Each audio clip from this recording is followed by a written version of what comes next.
Good morning and welcome to Placecast, a local policy innovation partnership hub production based at the University of Birmingham. Placecast is essential listening for those keen to explore the ins and outs of knowledge mobilisation for influence in central and local government, based on the view that it is only through animating the power of place-based leadership that the wicked problems of 2025 can become more manageable. Whether you're a researcher, politician, citizen scientist, an activist, a professional working within the public sector, a civil servant, analyst or entrepreneur, we think that it's through our networks that the most solutions can be assembled, tested, and the learning shared before we go again, and that universities can act as the repositories and observatories of these efforts. We're based in City-REDI and rooted in the LPIP programme funded by the ESRC, AHRC and Innovate UK. This podcast aims to highlight the knowledge and evidence base, the ways of working, and the strategies needed to make real impact on the decisions that shape our society. Our guests are changemakers from across the UK, with stories about the ways in which influence can be achieved. We focus in particular on some of the connective tissue within and between sectors for clues as how to animate place-based leadership, as innovation is a team sport best done in the open. Please contact us with feedback on the episodes, or if you'd like to be a guest or have strong views on the processes of advocacy, lobbying, public campaigning, and more. My guest this morning is Professor Des McNulty, who is the chair of the LPIP Advisory Board. Des was a sociologist who then took a swerve into politics as a member of the Scottish Parliament for Clydebank and Milngavie. He was in that role from 1999 to 2011. Some of his jobs included convener of the Scottish Parliament Finance Committee, Deputy Minister for Social Justice and Deputy Communities Minister. It was in 2012 when he returned to academia to establish Policy Scotland with Ken Gibb and to support knowledge exchange within the School of Political Sciences at the University of Glasgow.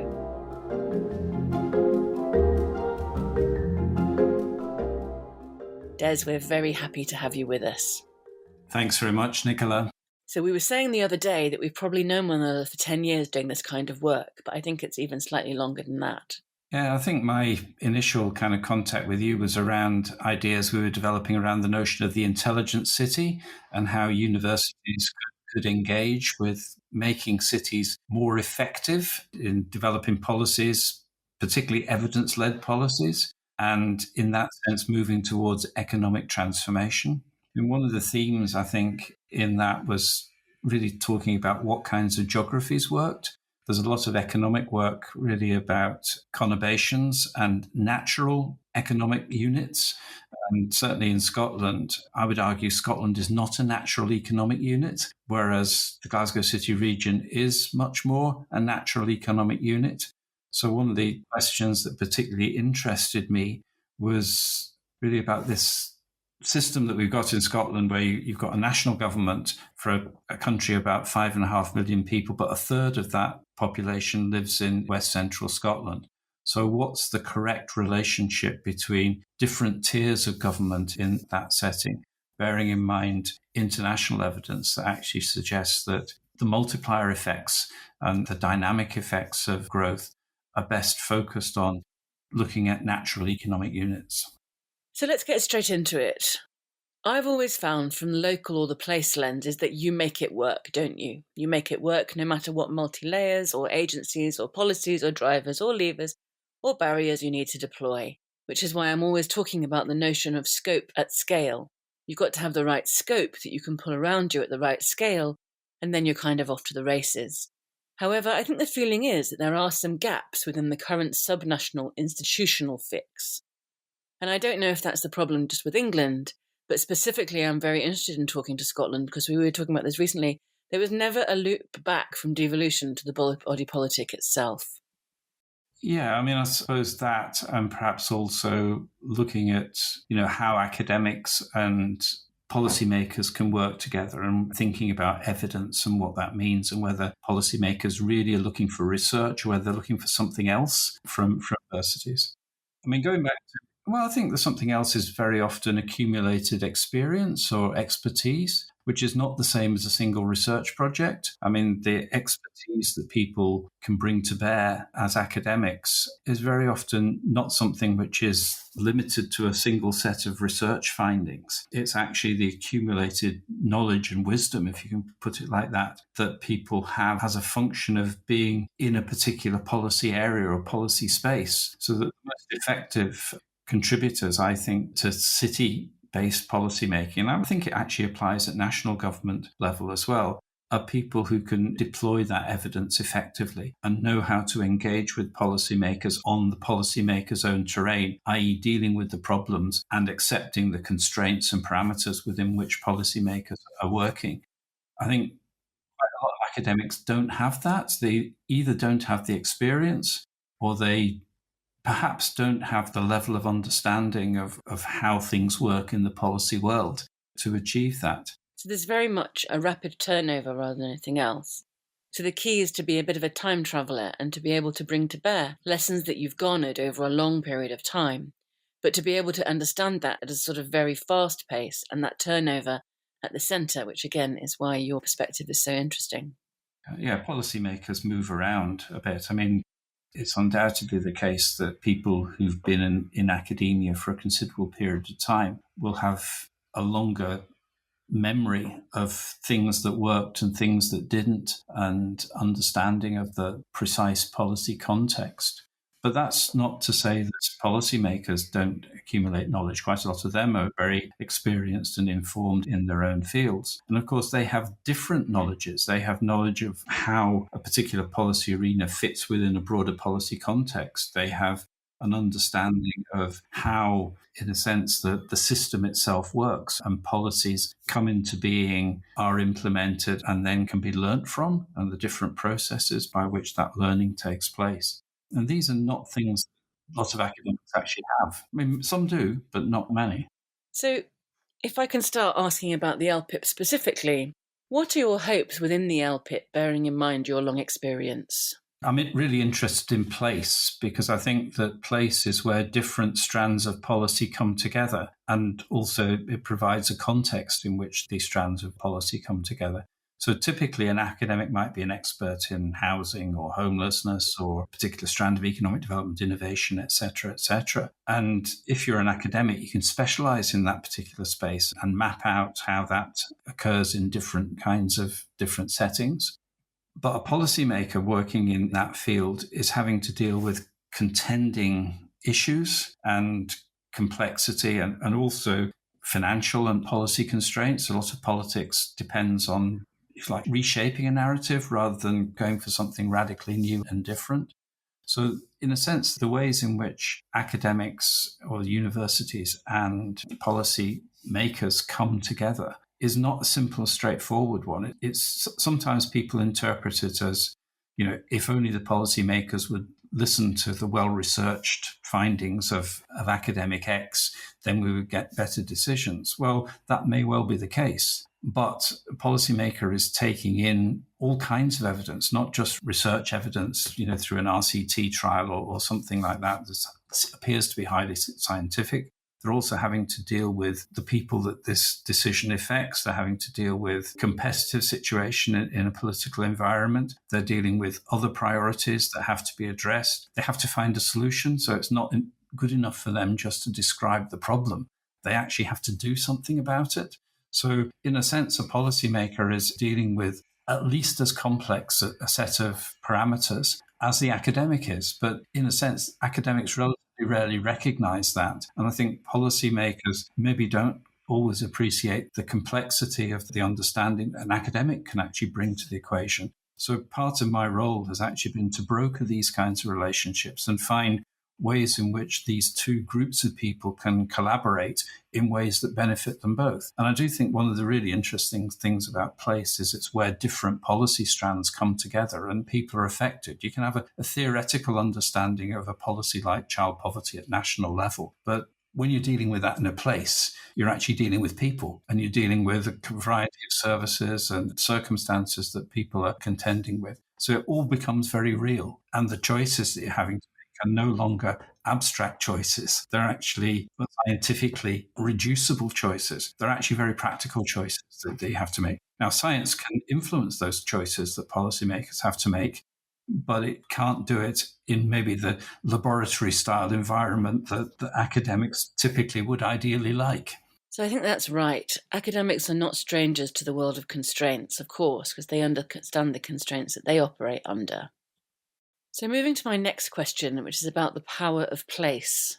You've said that you're a place advocate. What are your hopes for work on place reaching maturity and becoming fully embedded? And what could change, in your view, as a result? I think what we've seen in recent years, so my background goes back to the days of Strathclyde Region in Scotland, which was a very powerful, all-purpose authority with serious, resources and strategic capacity. It was abolished in 1995, largely because of political jealousies, I suspect, and a kind of sense that it had become too powerful, particularly from the point of view of the then Conservative government. I thought that was a process of vandalism because they took apart something that was working, and that lots of people have been trying to construct something similar since, particularly I think in places like Greater Manchester. I mean, it's quite interesting the way in which Andy Burnham's rhetoric kind of reflects the kinds of powers that Strathclyde Region had, or indeed the GLC had, I suppose. Although Strathclyde was, I would argue, a much more successful organisation, less limited than the GLC in terms of its powers. But it was abolished and we got Scottish Parliament in its place, which is a very different type of devolution, one that has a parliament and therefore legislative capacity, whereas Strathclyde Region was effectively an administrative unit. One of the things I think is a problem in Scotland is overuse of legislative powers. We're actually legislating too much and not kind of governing as efficiently as we might do. And also, as I said earlier on, I think Scotland is not really a natural economic unit. It's not a conurbation. It's quite a diverse, in fact, a very diverse country in terms of its economic geography and social circumstances. So what we've had to do in West Central Scotland is rebuild some aspects of Strathclyde Region. I mean, not all of it by any manner of means, but the bits that are really about economic development and economic collaboration at that level, working out how we can match our assets to our opportunities and find ways of driving forward change. We haven't had the elected mayors or the combined authorities that you've got in England. It's had to be a more voluntary arrangement that's been put in place. But I think it has been done really successfully in West Central Scotland, particularly through using city deals quite strategically. The resource that came creating an intelligence hub, which actually provides an evidence base for the city region and a mechanism for developing arguments, not just arguments for resources, but arguments for showing how you can more effectively use resources to achieve outcomes. And that process of developing data, evidence, knowledge, understanding of what the city region needs has actually been pivotal in the recent success of Glasgow as a city region and boosting its competitiveness with places like Manchester and the West Midlands as comparator regions. And what's interesting is to see, if you like, the different dynamics of change that are taking place in those three places, and then looking beyond them to say, well, what is happening in other places in the UK that are actually coming in the footsteps of this? I mean, places like Newcastle, the North East region, Yorkshire, that are beginning to kind of follow in the pathway that others had put in place, but are also working towards their own futures, looking at their own situations and how they're going to be competitive, how they're going to manage the social problems that they've got, how they're going to deal with environmental and other kinds of issues. And that capacity at place level is actually, I think, really vital to the future success of the UK as a country. We've been far too long kind of dominated by London and the Southeast and the financial sector and the dynamics of being at the core of an international player in the world economy. And that's been to some extent at the expense of the success of our big cities and our big conurbations. And now I think partly through the levelling up agenda and what's followed on from that through City Deal and so on, and the policies of the new Labour government to focus on spatial inequalities and driving for economic growth. If we can actually get place-focused growth strategies in place, I think that's the best dynamic that we can possibly have for change. And in the conurbations, whether it's Manchester, Leeds, Sheffield, Birmingham, etc., the universities play a pivotal role because they are big institutions in these places, and they're knowledge-focused institutions that have an international connection, and they can bring things to the cities. What we need to do is to find ways in which the things that universities can bring and the universities can have can be most effectively used by partnerships or collaborations based on place that are looking at how you build prosperity and build dynamism into the trajectory of these places. Thank you. That's an incredibly comprehensive answer, and I think you're absolutely right. I mean, my own view is that the mayoral experiment is in its kind of pulled focus. I agree with that. I think actually it's far more important to talk about the combined authorities actually than the mayors. The mayors are just the figureheads, but it's the combined authorities and the collaboration across the city region that's really important. I mean, that's not to understate the importance of personal leadership. I mean, you do have very successful individuals and perhaps also some less successful individuals in these kinds of roles. But personalizing it in that way, I think, is the wrong way to see it. It's really about the partnership and the collaboration, how you create that in a sustainable way, which is really important. Economic change relies on sustainable partnership. So that's your solution then, city dealing processes, and that's brilliant. Can you give us an example of when you've seen those dynamics played out effectively internationally? I think there are a number of international lessons. I mean, I've been really interested in some of the things that happen in Denmark, for example, where I think universities are moving towards really theorizing what is a Danish approach to social and economic policy and strategizing.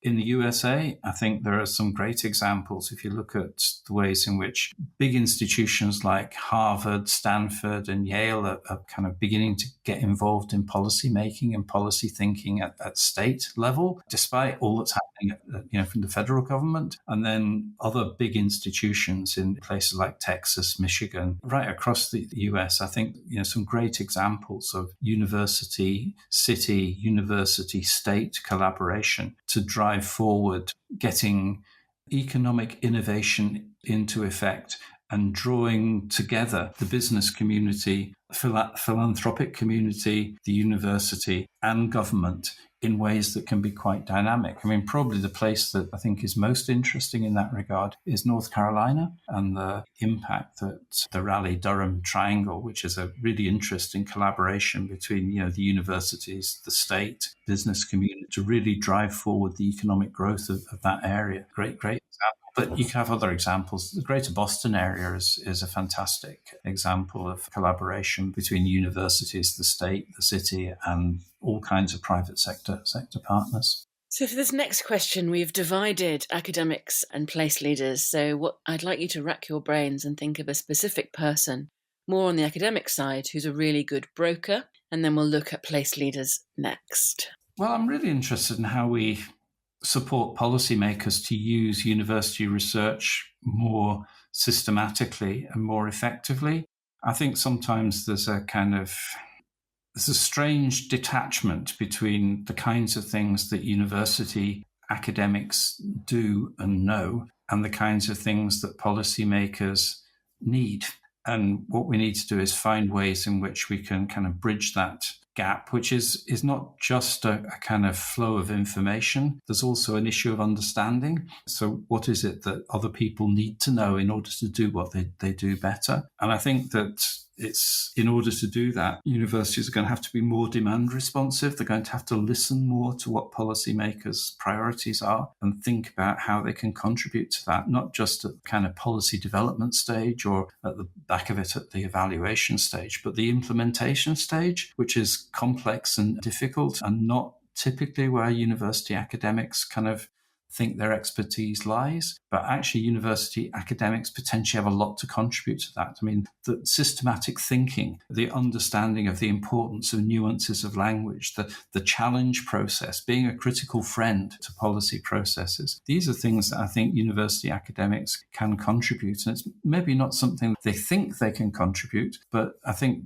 many academics have the capacity to be able to do this, and I think it's a really interesting space to work in. And from policymakers' side, I think understanding better not just what the latest piece of research is, but what the expertise, the accumulated expertise of people working in a particular field might bring to the way in which you think about a problem, the way in which you look for solutions to find a problem, how you evidence whether you're succeeding or failing, and what the outcomes you're looking to get are. These are really important things that I think that combination of university knowledge and policy knowledge has a great potential.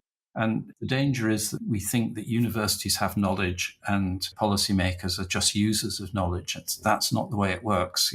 They've both got knowledge and they just need to find ways to work together and to work out what the common language and common purpose might be and how that can add value through collaboration.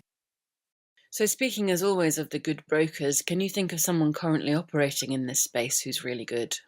Ken Gibb is fantastic in terms of just being able to work with other academics, but also to work with policymakers on housing issues. And his recognition factor is very high in that regard. Another person who's done similar sort of thing in the skills area is Alan McGregor at Glasgow University, really well regarded by policymakers for being very practical. Duncan McLennan, again, in housing and the economic space. So those are just three colleagues from Glasgow. People like Mark Schutzsmith at Newcastle, I think, did a fantastic job in terms of bringing together policymakers and academics, academic knowledge, first of all, in the kind of rural societies area, but then more generally, I think, in terms of how you collaborate. John Goddard done a fantastic job over the years in that space. But there are actually many people who've done this. I mean, I've worked quite closely with Carol Tannehill in Scotland. So Carol is now the chair of the Joseph Rowntree Foundation, but she has a fantastic understanding of how academic knowledge and policy can actually work together. So, there are some really, really good people at the leading edge of this. I mean, we've got some of them, I think, quite a number of them actually on the LPIP board and around the LPIP. I mean, if you think about Helen from the Young Foundation, chief executive there, Kirsten England, who's closely involved with the Yorkshire LPIP. There are some really good examples of people who've actually changed the way people think about this. And then if you're looking at kind of specialists in bringing together academics and policymakers, I'm thinking about people like Annette Boas and Catherine Oliver. Their work is fantastic. Kat Smith at Strathclyde, someone else who's done some really good work in the health space, linking together policymakers and academics. So I think there's not a shortage of these people. What I would say is the case, though, is I'm talking in the main, not entirely there, about people who are kind of quite well on in their career. So, they're established, they're at professorial level. One of the challenges I think we have is to how do we empower younger academics or starting academics or academics who maybe haven't had a kind of a straightforward track into academia to develop and use those kinds of skills. I mean, there are people who've got those capabilities and there are people who are quite strongly motivated towards building up those capabilities.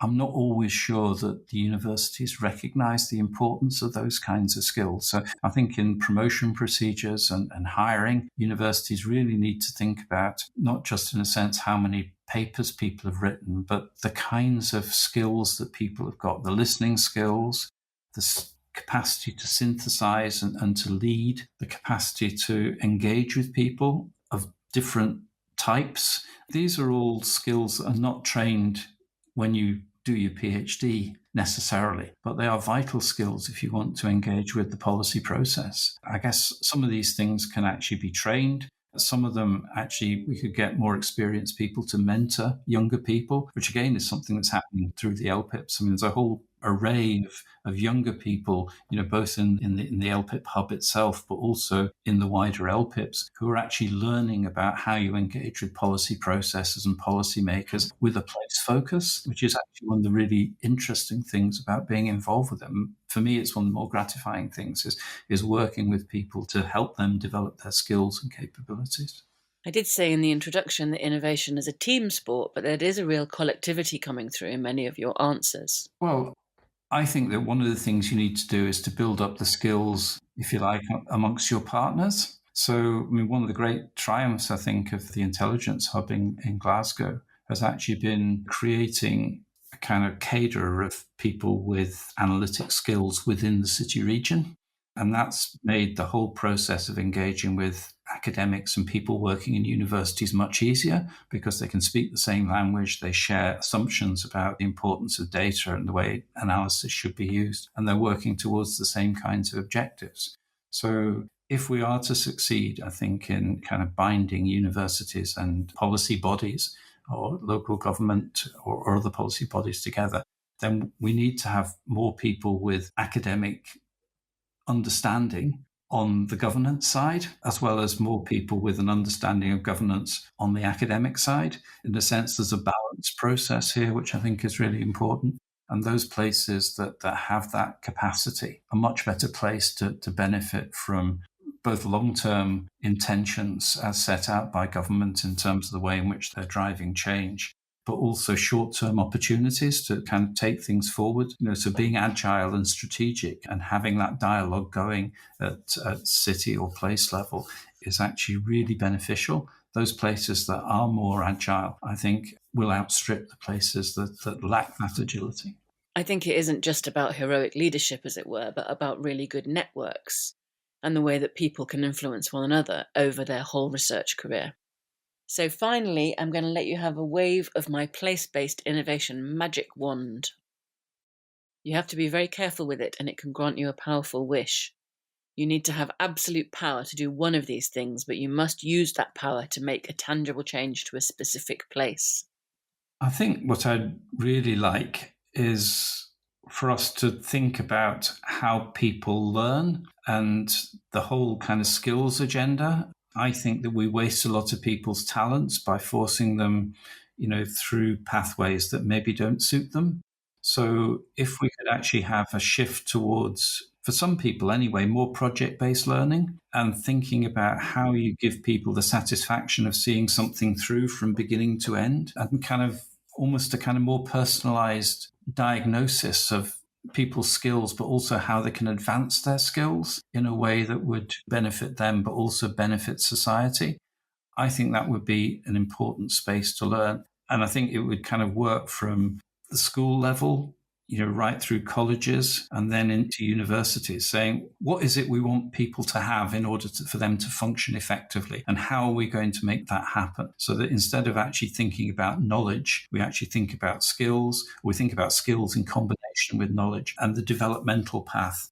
And I think that's really thinking about, if you like, change at a personal level, but also change at an organizational level. What do we need to do? How do we need to change the way universities work or colleges work in order to deliver better outcomes for people in terms of developing their capabilities? I suppose I'm thinking, let's think studio skills rather than classroom approaches. And I think that would work for whom the classroom system doesn't work, but it also could work for some people for whom, do okay during the classroom system, but don't necessarily learn the right things. And in particular, don't necessarily learn the right things about themselves. So I think what we want to do is to empower people. We need to encourage them to think about what they want to do and what opportunities there are for them in society and how they can develop their skills so they can do what they want to do and contribute to society more effectively. And I think people do that through studio type learning rather than classroom type learning. So instead of inductive ways of processing knowledge, you're actually orientating yourself towards experiential ways of doing that. I think taking that kind of approach, which is probably more laborious and it could take longer for some people, but I think it would provide real benefits almost across the board and more satisfaction, I think. Better outcomes and more satisfaction. Thank you very much for your time, Des. It's been absolutely fascinating talking to you. Thank you.